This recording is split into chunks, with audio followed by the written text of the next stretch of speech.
buenas tardes. Volvemos a encontrarnos en este programa Visión de China con Mayra Balmaceda y Eduardo Klinger, en el cual, como todos los domingos a esta hora, le presentamos varios aspectos de la realidad de China en nuestro esfuerzo para contribuir a un mejor conocimiento de la realidad de ese gran gigante que se ha convertido ya en el segundo socio económico comercial de la República Dominicana. Presentaremos aspectos culturales y también proyectos que están desarrollando. De inmediato voy a empezar tocando un tema de mucha actualidad y mucha importancia, pero primero espero que Mayra me ofrezca un té chino. Garantía de salud, inspiración y fortaleza. Costumbre linda, tradición respetada. Pues bien, les decía que voy a empezar abordando un tema de mucha actualidad. Me refiero a los BRIC, que en los próximos días realizan una cumbre en Johannesburgo, capital de Sudáfrica. Los BRIC deben su nombre a las iniciales de los países que lo conforman: Brasil, Rusia, India, China y Sudáfrica. Están representados 3 continentes: América Latina, Asia y África. De facto, dado que Rusia es un país considerado euroasiático, podríamos decir que también está presente Europa. Surgieron en el 2009 con los 4 primeros países y posteriormente en el 2010 fue incorporado Sudáfrica, dándole una visión más universal, más abarcadora a esta organización. Hay que decir que los BRIC no pretenden confrontar a Occidente, pero de hecho, de facto, se han convertido y van creciendo en esta fortaleza como una alternativa al grupo de los 7, una alternativa que viene del llamado Sur Global. Comprende más del 42% de la población mundial, ya que están en él representados las 2 naciones más pobladas del mundo, China e India. Representan también en estos momentos alrededor del 24% del Producto Interno Bruto global. O sea, tienen un peso económico importante, destacando de que ahí se encuentra también la segunda economía mundial, China. Además, abarca el 22% del territorio continental. Sin lugar a dudas, realmente los BRIC constituyen un grupo, un conjunto de naciones que tienen un gran peso geopolítico específico. Su pretensión y aspiración es convertirse en un ente de defensa de la multipolaridad mundial, del multilateralismo. En el mundo actual ha surgido la gran necesidad de defender el multilateralismo, que se ha representado por más de 70 años por las Naciones Unidas, pero que se están manifestando ciertas intenciones de sustituirla por un grupito de países que pretende erigirse en el dictamen de las organizaciones internacionales. Pues los BRIC se han planteado la defensa del multilateralismo como un elemento que puede garantizar la paz y la seguridad mundial. Y es precisamente por esa razón que se han convertido en un polo importante de atracción para muchos otros países que están planteándose y pidiendo su ingreso a los BRIC. Es de esperar que en esta reunión de Sudáfrica verdaderamente vamos a presenciar la incorporación de nuevos países, ya que varias naciones han formalizado su solicitud de ingreso. Verdaderamente los BRIC cayeron más recientemente en un limbo donde perdió proyección, fundamentalmente porque a partir de la llegada al gobierno de Brasil, de Jair Bolsonaro, un hombre de extrema derecha, muy alineado con los dictámenes y las políticas de Trump, pues los BRIC perdieron resonancia y proyección. Era tal el alineamiento de Jair Bolsonaro con Trump que la prensa norteamericana en determinado momento estuvo comentando que Bolsonaro y Trump habrían llegado a un acuerdo de intercambio de hijos, en el sentido de que el hijo mayor de Bolsonaro sería nombrado embajador en Washington y Donald Trump Jr., el mayor de Trump, sería embajador en Brasil. Esto no se concretó, pero es un ejemplo del alineamiento que tenía Jair Bolsonaro con Donald Trump, que se expresó también en el seguimiento a las opiniones y negacionismo de Trump con relación al COVID-19. Pero bien, una vez que Luis Ignacio Lula da Silva ha vuelto a la presidencia de Brasil, pues nuevamente los BRIC han tomado una gran fuerza. Y por otro lado, el banco New Development Bank, el nuevo banco de desarrollo, que es el banco que han creado los BRIC también desde el 2015, para su dirección ha sido designada Dilma Rousseff, la política que sustituyó a Lula en la presidencia de Brasil y que fue después derrocada, se puede decir literalmente, por un golpe de Estado palaciego que le creó un expediente que llevó a que su vicepresidente asumiera la presidencia de Brasil. Los BRIC priorizan la fortaleza de la independencia de los países del llamado sur global. Y sin lugar a dudas, el surgimiento del nuevo banco constituye un elemento alternativo a las políticas del FMI que no pocas veces constituyen un ahogo a los intentos de los países del sur de consolidar su fortaleza.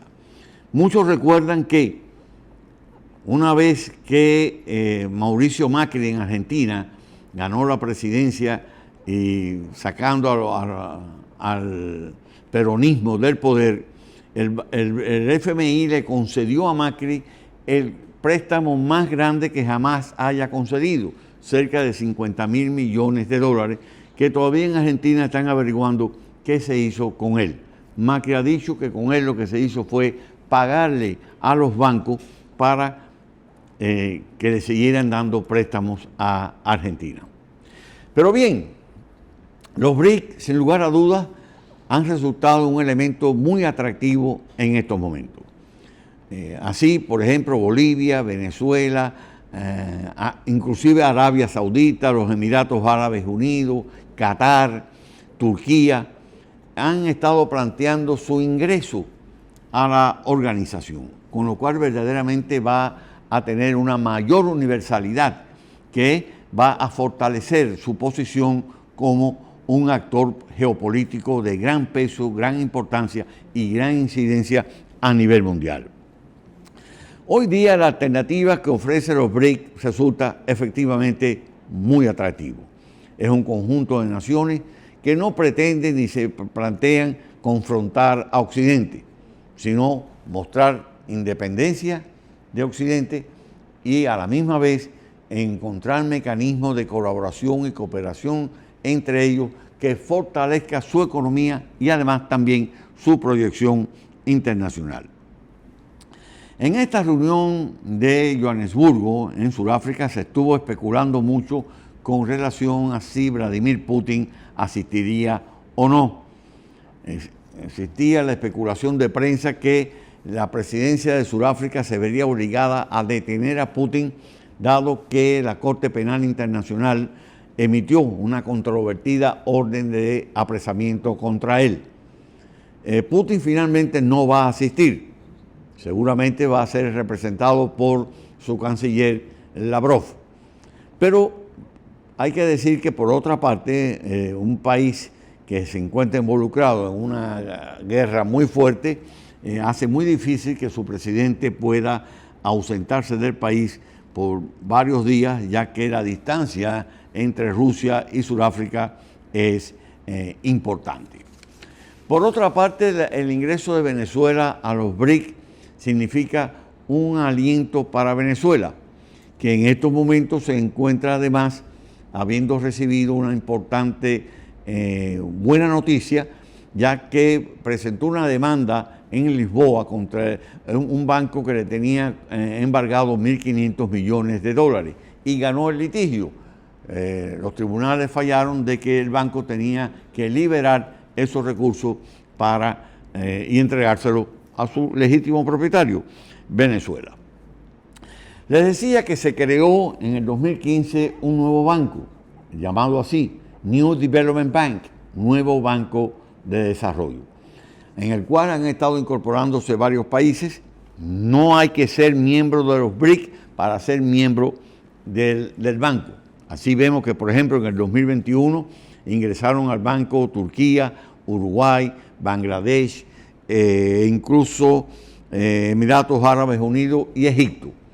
Y es de esperar que en esta cumbre de Johannesburgo nuevamente se incorporen nuevos países al banco. El banco ha empezado a emitir préstamos, financiamiento para importantes proyectos y todo hace indicar que se va a convertir en un elemento que va a reforzar el programa chino de la Franja y la Ruta de la Seda, que próximamente va a cumplirse 10 años de su inicio, cuando en septiembre del 2013 el presidente Xi Jinping lanzó la idea de impulsar un programa que contribuiría a fortalecer el desarrollo de infraestructuras y logística en los países que se hayan inscrito y que efectivamente en el caso de África ha sido muy importante. También en Sudamérica se han hecho avances concretos y proyectos concretos, e incluso también en el Caribe que nos rodea. República Dominicana es firmante del memorándum de participación en este programa, aunque todavía no se han concretado acciones precisas con relación a la Franja y la Ruta de la Seda en República Dominicana, que por demás tiene un potencial extraordinario, del cual hablaremos más adelante. Pero no hay duda que los BRIC viven un momento indetenible, un momento geopolítico de gran influencia. Y por demás, aunque es una organización que sus fundadores fueron Brasil, Rusia, India y China, y después se incorporó Sudáfrica, pero el liderazgo de China al interior de los BRIC es importante. Estamos hablando de la segunda economía mundial y verdaderamente tiene un peso importante en los proyectos y la proyección de los BRIC. Efectivamente, estamos presenciando el fortalecimiento y el reforzamiento de la proyección de un organismo internacional que se convierte de ya en un actor de primer orden en el escenario geopolítico global. Ahora mismo Mayra les va a presentar una de las obras más emblemáticas de China, del cual los chinos se sienten muy orgullosos de la resonancia y lo atractivo que ha resultado esta construcción. ¿No es así, Mayra? Le vamos a presentar el nido. Su nombre oficial es Estadio Nacional de Pekín, conocido por El Nido. La construcción del nido comenzó en el 2003 y terminó en el 2008. Fue una construcción con el propósito de los Juegos Olímpicos y Paralímpicos del mismo año 2008. Se empleó nuevamente en el 2022, tanto para los Juegos Olímpicos como para los Paralímpicos. Se encuentra al norte de Pekín, en el distrito Chanyang, ubicado en una pequeña elevación a 8 kilómetros del centro de Beijing. El propósito fue la construcción de una obra para llamar la atención a la población, donde se realizaran actividades culturales y públicas y se llenaran así los espacios vacíos de esa parte de la ciudad. Para resaltar la importancia de esta obra, fue ubicado en el eje norte-sur, donde también se encuentran la Ciudad Prohibida, la Plaza de Tiananmen y el Templo del Cielo. Al planificar su creación en el 2002, fueron convocados arquitectos de varios países o de muchos países para su concurso de diseño. Se unificaron los arquitectos que habían ganado el premio Pritzker, o sea, Premio Anual de Arquitectura, los de Herzog y Meuron, estudio suizo de arquitectura. El arquitecto chino Lin Xinggan, que tiene premios nacionales, internacionales y un premio mundial, que junto a Eurosport, diseñadores británicos expertos en el desarrollo de construcciones sostenibles, y el Grupo de Investigación de Diseño y Arquitectura de China, todos en conjunto lograron ganar este concurso. La idea surgió cuando vieron una pelota entrecruzada con hilos. Es cuando esta motivó por la creación aleatoria de la estructura en su entrelazado. Surgió entonces la propuesta de un entrelazado de acero. Veamos en esa foto el entrelazado inicial, o sea, un proyecto inicial de entrelazado para la construcción, por supuesto, externa. El Estadio Nacional forma parte del Centro o Parque Olímpico de Pekín. Es conocido como el nido de pájaro por su apariencia, sus entremezclados como si fueran ramas en forma de cuna, lo que hacen las aves. Y ahora vemos una imagen con el entrelazado de acero, una estructura realmente interesante. La estructura esta es la más grande creada en el mundo. El peso ligero está combinado con la fortaleza del metal. Son 110.000 toneladas de acero de la mayor pureza del país.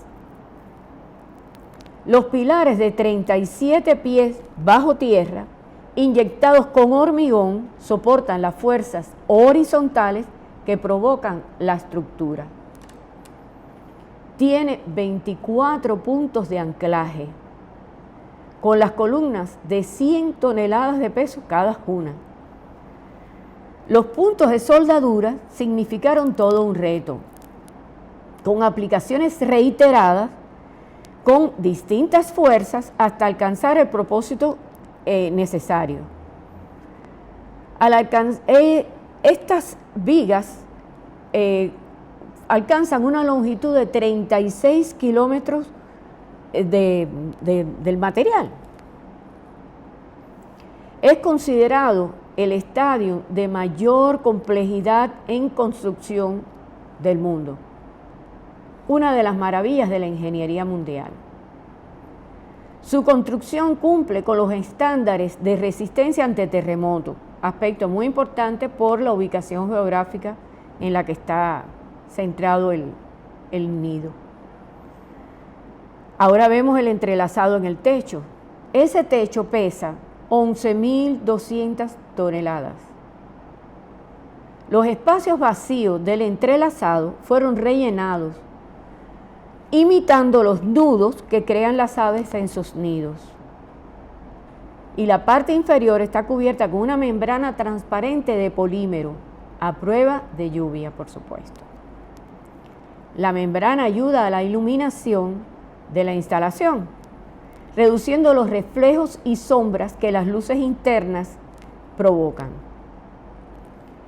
Igualmente tenemos la imagen del nido desde lejos. Es verdaderamente linda la obra, es impactadora. Al observar el nido, parece un cuenco, algo así como esto, ovalado pero largo, en forma redondeada con un entramado. Ocupa 350 metros de largo, 220 metros de ancho y 69.2 metros de altura. En total, 250.000 metros cuadrados ocupa la instalación.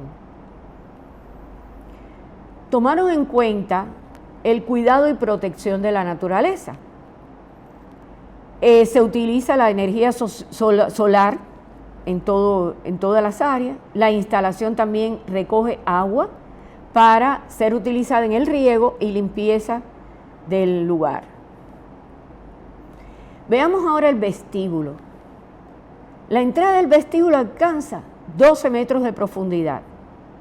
que por su decoración conforma el frente o fachada del lugar. Este espacio es abierto, se disfruta de la naturaleza, del aire libre, y es donde asisten los visitantes para disfrutar de restaurantes, bares, tiendas y pasearse por esos caminos también entrelazados. Esta área es el espacio entre la ciudad y el centro deportivo, área de disfrute para la gran población, cumpliéndose así el propósito inicial del proyecto.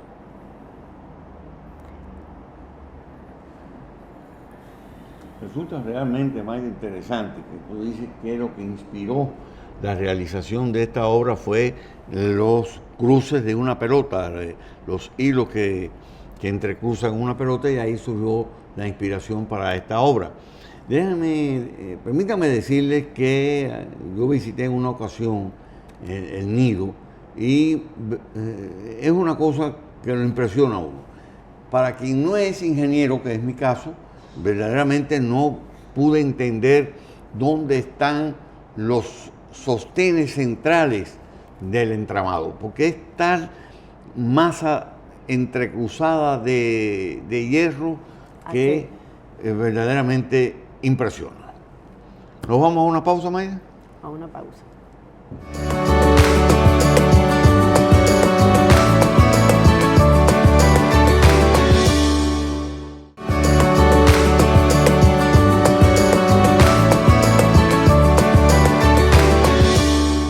Nuestro momento musical, algo interesante también, la flauta más grande que tiene China. Oigamos.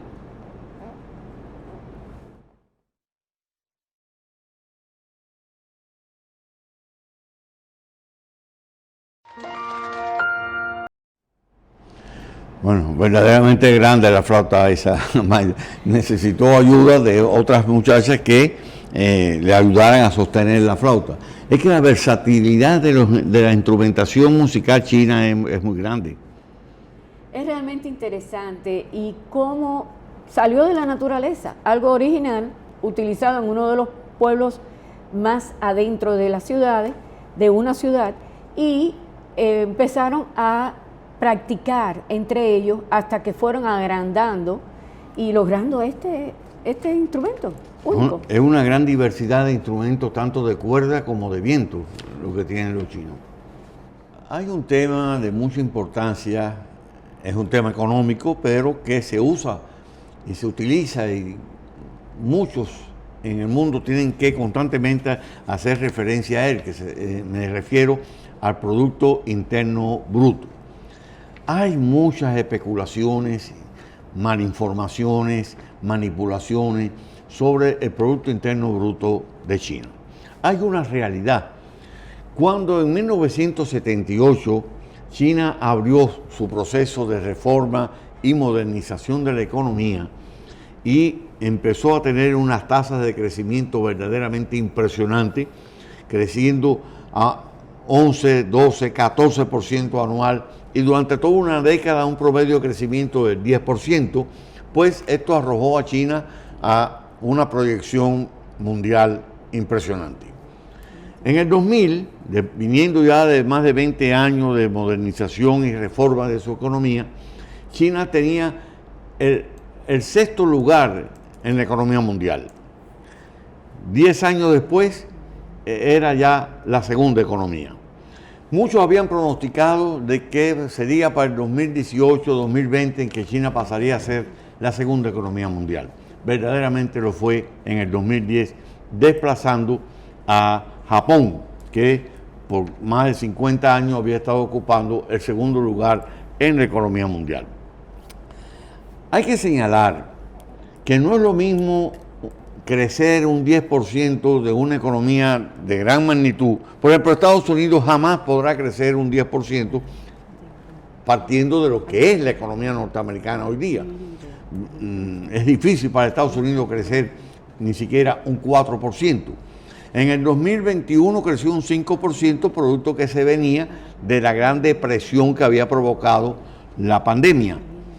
Pero en la medida que la economía china ha ido creciendo, pues lógicamente su tasa de crecimiento ha ido bajando también. Recientemente, hace 3 días, el presidente Biden utilizó unas cifras equivocadas que sin lugar a dudas sus asesores lo informaron mal, y esto motivó a que inclusive, por ejemplo, la agencia Bloomberg, del multimillonario Bloomberg, que fue alcalde de Nueva York y que tiene una agencia de información, le rectificara al presidente esos datos. Pero posteriormente también la prensa norteamericana lo ha señalado. Porque en este cuadro que le estamos presentando podemos ver cómo se ha comportado la economía china en los últimos 5 años. Ustedes lo van a ver aquí en pantalla ahora, cómo se ha reflejado esto. En el 2018, China creció un 6%, un crecimiento al que solamente la India se le acerca. Ninguna gran economía del mundo se acercó a esos niveles. Bueno, en el 2018 fue 6,7%. En el 2019 fue 6,0%. En el 2020, el año de la pandemia, China creció 2,2%, un gran bajón, pero fue la única economía avanzada que creció, porque todas las economías habían estado sufriendo el impacto de la pandemia. Pero que China en aquel momento de manifestación de la pandemia en el país, logró controlarla inicialmente muy temprano, y por lo tanto su comportamiento de la economía fue notorio, aunque fue un 2,2%.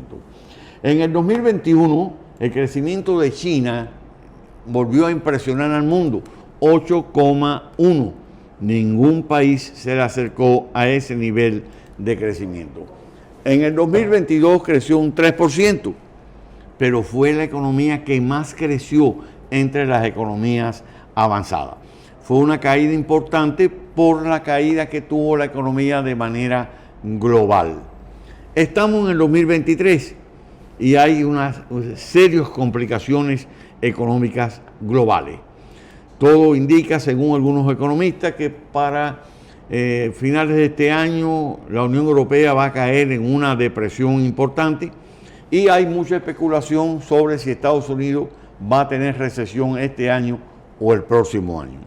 Ahora, ¿qué ocurre? Que China es líder exportador mundial, pero si las economías del mundo caen, lógicamente disminuyen sus importaciones y por lo tanto disminuyen también las exportaciones de China. Es el desafío por delante que tiene China. Cuando se dio la gran crisis del 2008, el motor fundamental del crecimiento de la economía china eran las exportaciones. En aquel momento en que ocurrió este fenómeno que le estoy explicando, la economía mundial colapsaba, por lo tanto, las importaciones del mundo disminuyeron y China vio disminuir sus exportaciones. ¿Qué hizo China? Pues invirtió cuantiosos recursos en las zonas todavía más atrasadas para sacar gente de la pobreza, estimular el consumo, y a partir de ese momento surgió en China lo que ellos llaman la economía dual. O sea, el motor de la economía china hoy día son las exportaciones y el consumo. Hay que decir que el motor de la economía norteamericana es el consumo, que se convierte verdaderamente en un elemento que estimula el surgimiento de la economía. Al irrumpir el año 2023, China pronosticó que este año crecería un 5%. Los chinos se han caracterizado por ser prudentes en sus proyecciones. Sin embargo, el Banco Mundial, el Fondo Monetario Internacional y la Unión Europea desde el primer momento pronosticaron que el crecimiento de China estaría muy por encima del 5%. Hay que decir que algunos pueden sospechar que China infla sus datos y demás, que en el mundo de hoy nadie puede engañar a los organismos internacionales. El nivel de entrelazamiento, de acoplamiento que hay entre las grandes economías, la presencia de la economía digital no permite engañar. Ahora bien, en este primer semestre, enero, junio 30, Oficialmente China creció 5,5%, lo cual la pone por encima de su pronóstico para el año y la pone alrededor de los pronósticos del Fondo Monetario, el Banco Mundial y la Unión Europea.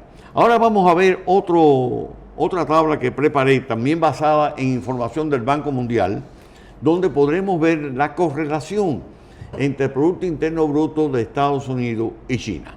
Uno de los temas de hoy día es si China se habrá de convertir o no en la primera economía mundial. Esto para algunos sectores norteamericanos realmente les resulta prácticamente insoportable pensar que dejen de ser la primera economía mundial. Pero las tendencias económicas son imparables y necesariamente más temprano que tarde la economía china pasará al primer lugar. Antes de la pandemia, el Fondo Monetario Internacional y el Banco Mundial pronosticaban que para el 2030 China pasaría a ser la primera economía mundial y Estados Unidos pasaría a la segunda, pero bajo la amenaza de la India, que en algún momento también va a sobrepasar a Estados Unidos. No importa si Estados Unidos es primera economía mundial, segunda o tercera, siempre va a ser una potencia económica de primer orden. Por lo tanto, no es realmente para perder el sueño por esa razón. Pero veamos este dato. En el 2022, el año pasado, el Producto Interno Bruto de China equivalía al 71,1% del de Estados Unidos. Según las proyecciones del Fondo Monetario Internacional, en el 2027 la economía de China va a equivaler al 82,7% de la economía norteamericana, un crecimiento importante. A la misma vez, según el Banco Mundial, del 2022 al 2027, el Producto Interno Bruto de China crecerá un 142,2%. En tanto, en igual periodo, el Producto Interno Bruto de los Estados Unidos va a crecer un 122,1%. Indeteniblemente, la economía china se acerca al nivel de la de Estados Unidos. Hay otro importante punto de debate que tiene que ver también ahora mismo con la proyección de los BRIC y el nuevo Banco de Desarrollo, que es la desdolarización de la economía mundial. Estados Unidos, con su política de sanciones, embargo de recursos y demás, pues ha preocupado a muchos países que ven el peligro de que la utilización del dólar en determinados momentos, si hiciesen algo que disgustase a Estados Unidos, pues serían susceptibles de sanciones y demás. Y por lo tanto, están luchando, proponiendo dejar de utilizar el dólar lo más posible. Hay países que ya, por ejemplo, en negociaciones con China y con Rusia, lo están haciendo en las monedas de ellos, en yuan o en rublo, y por lo tanto no tienen que estar utilizando el dólar. Los BRIC, que hace un rato conversaba sobre ellos, se han planteado la creación de una moneda única que permita igualmente dejar de lado el dólar. Por supuesto que crear una moneda única en el seno de los BRIC llevará un tiempo, como le llevó a la Unión Europea crear el euro. Pero de momento lo que sí vamos a ver, porque ya lo estamos viendo, es que muchos países optan por hacer transacciones en sus propias monedas o en monedas fuertes de algunos otros países para ir dejando de lado el dólar. ¿El dólar va a desaparecer? Por supuesto que no. ¿Va a dejar de ser importante? Por supuesto que no. Pero cada vez va a perder más espacio. Ya perdió espacio cuando surgió el euro en el 2001. Alrededor del 20% de la economía mundial se mueve en el euro y dejó de ser el dólar. Nadie puede desvelarse por el hecho de que el dólar vaya perdiendo espacio, porque siempre va a ser una moneda de primer uso. Son los datos, amigos. Son las nuevas situaciones y alternativas que se están proyectando en la economía mundial. Mayra. Ahora vamos a un nuevo segmento, el de tecnología. Líder en telecomunicaciones, el Huawei no se puede dejar de mencionar. Es el que tiene la mayor cantidad de patentes registradas a nivel mundial. Líder en telecomunicaciones y preocupados por este tema, Huawei está desarrollando un proyecto muy interesante, el llamado Semillas para el Futuro, que lleva ya 15 años en su quehacer global, formando talentos en distintos países en tecnología y formación de la comunicación, los llamados TIC. Los talentos, como resultado, han desarrollado en sus centros laborales proyectos de inteligencia artificial, fibra óptica, energía digital, nube y 5G. Ya han formado aproximadamente 600 estudiantes en Centroamérica y Caribe, incluyendo decenas en República Dominicana. El propósito principal es que estos jóvenes trabajen para la industria y fomenten el desarrollo ecosistema tecnológico, aspecto tan necesario en los países donde Huawei opera.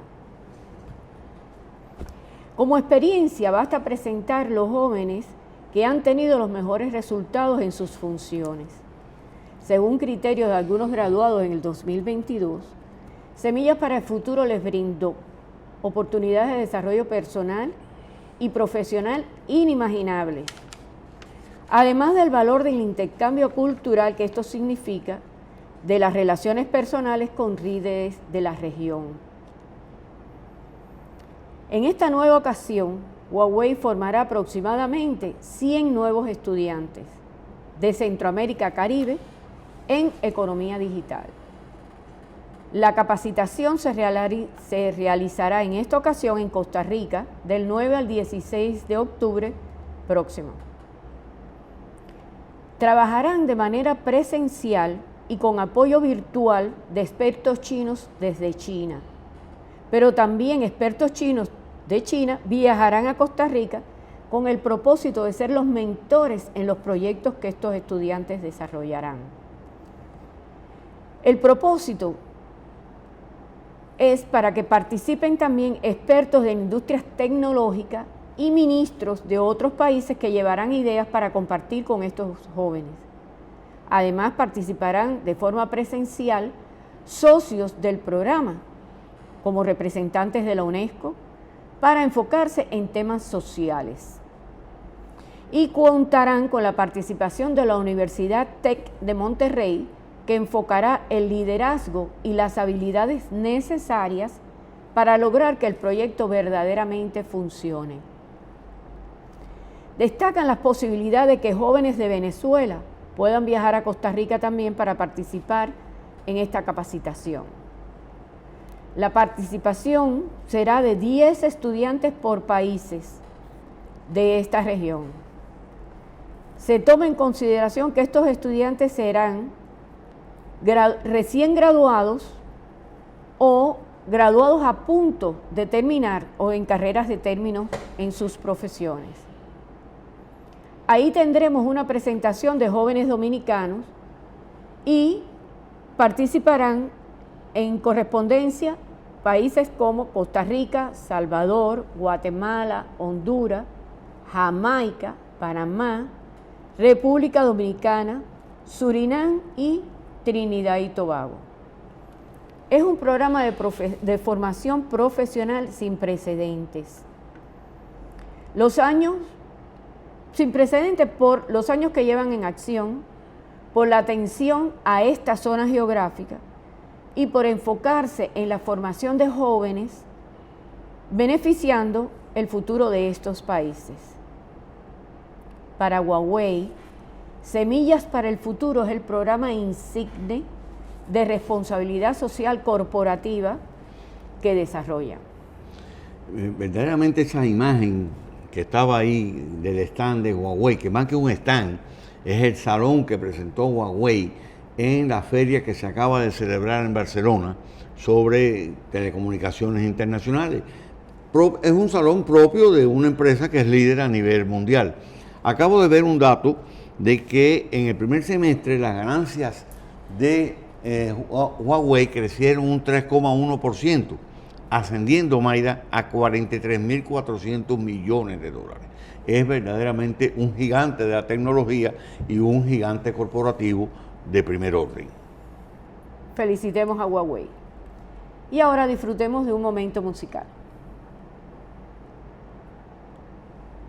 No venía la pausa.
Linda música, bellas preparación y muy importante la calificación que cada una de ellas tiene para desarrollar sus actividades. Todas son graduadas de escuelas de arte de Beijing.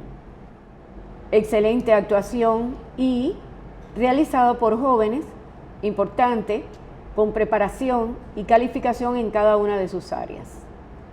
Ahora pasemos a la pausa.